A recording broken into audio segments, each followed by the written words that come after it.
Bonjour, bienvenue dans cette nouvelle vidéo et aujourd'hui nous allons parler persévérance. Comme vous le savez, la persévérance est la mère de toutes les réussites. Alors c'est pas nouveau, c'est quelque part du bon sens. Les élèves persévérants malgré les difficultés sont ceux qui, à la longue dans leur scolarité, vont arriver à avoir des meilleurs résultats parce que tout simplement ils arriveront à surmonter tous les obstacles, et que ce soit des obstacles d'apprentissage, seront persévérés jusqu'à la réussite. Pourquoi certains sont persévérants et d'autres non?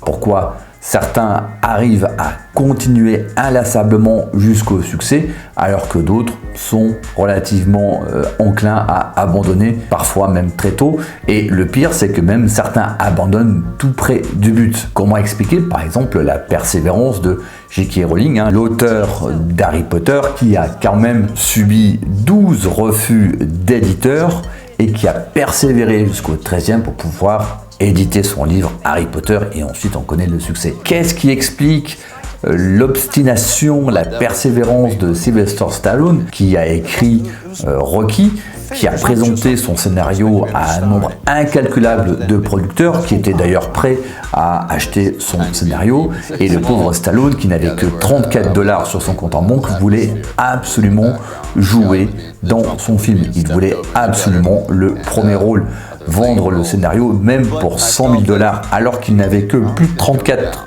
$ sur son compte. Tout ça, ça ne l'intéressait pas. Alors qu'est-ce qui a poussé Stallone pour trouver un producteur qui accepte qu'il joue le premier rôle dans son film et tenir et toujours tenir encore? Et enfin, donc qu'est-ce qui a permis à Henri Guillemet, après son accident le 30 juin 1930, dans les Andes, d'arriver à marcher 5 jours d'affilée en tenue de ville et rejoindre le premier village? D'ailleurs, il dira à son ami Antoine de Saint-Exupéry: je te le jure, ce que j'ai fait, aucune bête ne l'aurait fait. Donc quand on voit ces histoires de persévérance, on voit que la persévérance est la conséquence de quelque chose de plus profond. Alors quelle est la source de la persévérance? Qu'est-ce qui permet de continuer, de ne pas abandonner? Eh bien, c'est ce qu'on va voir dans cette vidéo. C'est parti!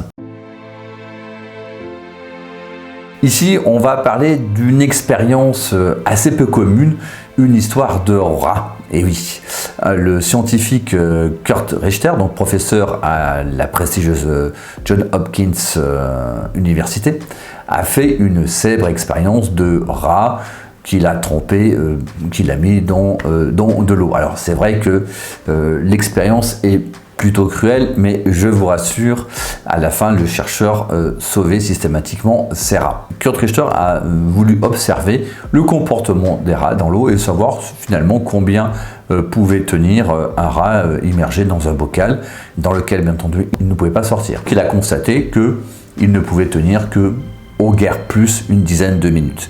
Donc évidemment, avant qu'il se noie, Kurt Richter remet donc les rats dans le bocal, et à sa grande surprise, les rats ont tenu plusieurs dizaines d'heures, à savoir une 60aine d'heures. Et d'ailleurs, un rat a pu même tenir 80 heures. Donc le résultat de l'expérience était assez inattendu, et Kurt Richter a été surpris de la résistance et de la persévérance des rats pour tenir aussi longtemps. Qu'est-ce qui explique cette ténacité des rats?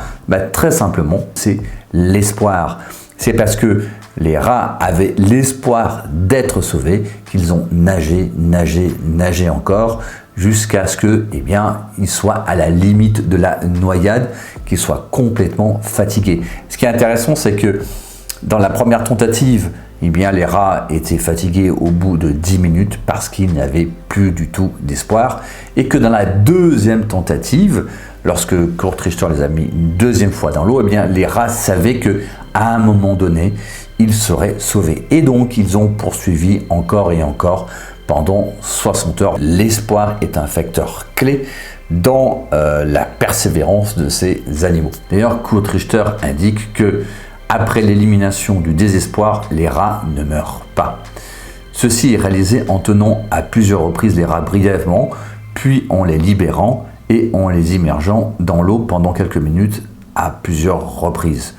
De cette façon, les rats apprennent rapidement que la situation n'est pas réellement désespérée.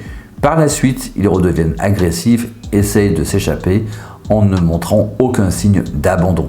Les rats sauvages ainsi conditionnés nagent aussi longtemps que les rats domestiques ou voire même plus longtemps. Alors évidemment, ici, nous avons une expérience au niveau des rats où on a vu que l'espoir est la source même de la persévérance. Et quelle persévérance! Vous avez vu qu'il y a vraiment un écart absolument énorme.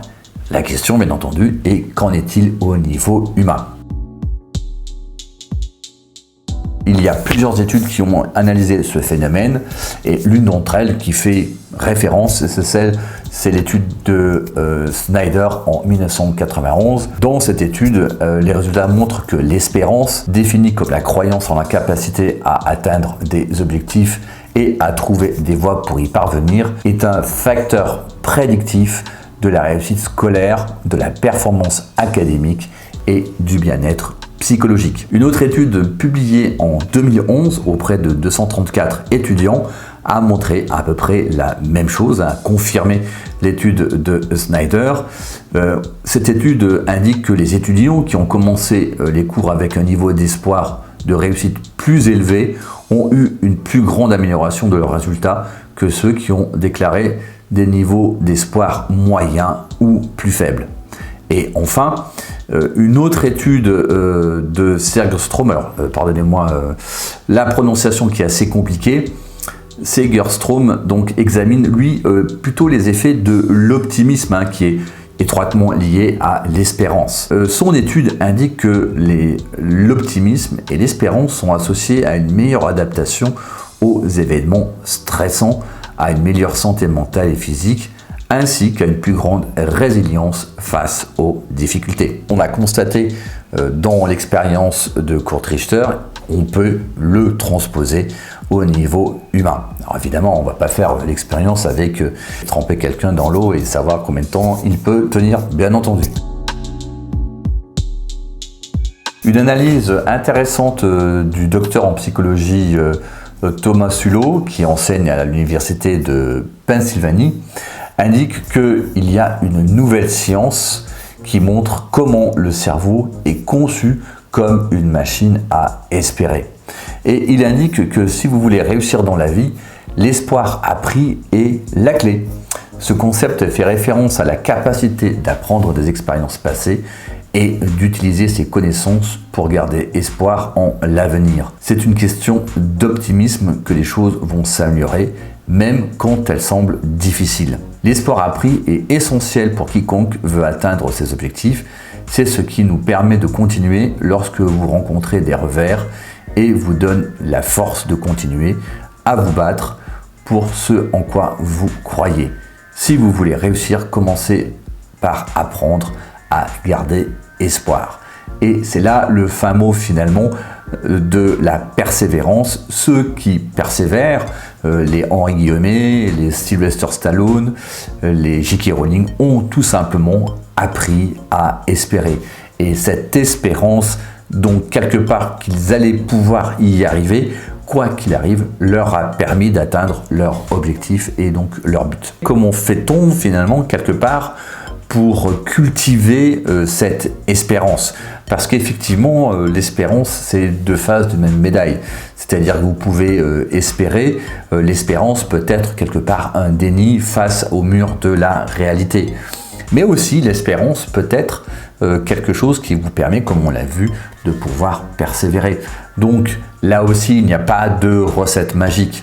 L'espérance est positive du moment que l'espérance n'est pas liée à une forme de déni face à une réalité. Un élève qui persiste à ne pas travailler, qui ne travaille pas ses devoirs, qui n'écoute pas en classe, peut toujours espérer devenir ingénieur, bien entendu. Il n'y arrivera jamais. Simplement, l'espérance ici est un déni. Là, on parle d'espérance dans une situation où les éléments sont tous en place et il est permis de croire, même si les éléments sont dans le sens contraire, il est permis de croire que la personne peut y arriver parce qu'elle met en place des actions. L'espoir n'est pas lié à une forme de passivité, bien entendu. Le secret pour développer l'espoir, c'est de se concentrer, comme le dit Thomas Soulo, sur ce quoi vous pouvez contrôler. Et pour ça, il y a 2 éléments importants, à savoir rester avec des personnes positives. Donc en fait, c'est votre environnement qui compte. Et enfin, se concentrer uniquement sur le présent, faire fi du passé et fermer les portes de l'avenir. Ce n'est pas ce qui s'est passé hier qui va déterminer ce qui peut se passer aujourd'hui, ou en tout cas, ce n'est pas le passé qui va déterminer l'action que vous allez faire aujourd'hui. Voilà, c'est tout pour cette vidéo. Merci de m'avoir écouté. Un like si vous avez aimé, abonnez-vous à la chaîne et bien entendu, vous avez le guide gratuit, vous avez le lien en description. Et évidemment, vous avez les sources de cette vidéo dans la page sources. Et je vous dis à très bientôt.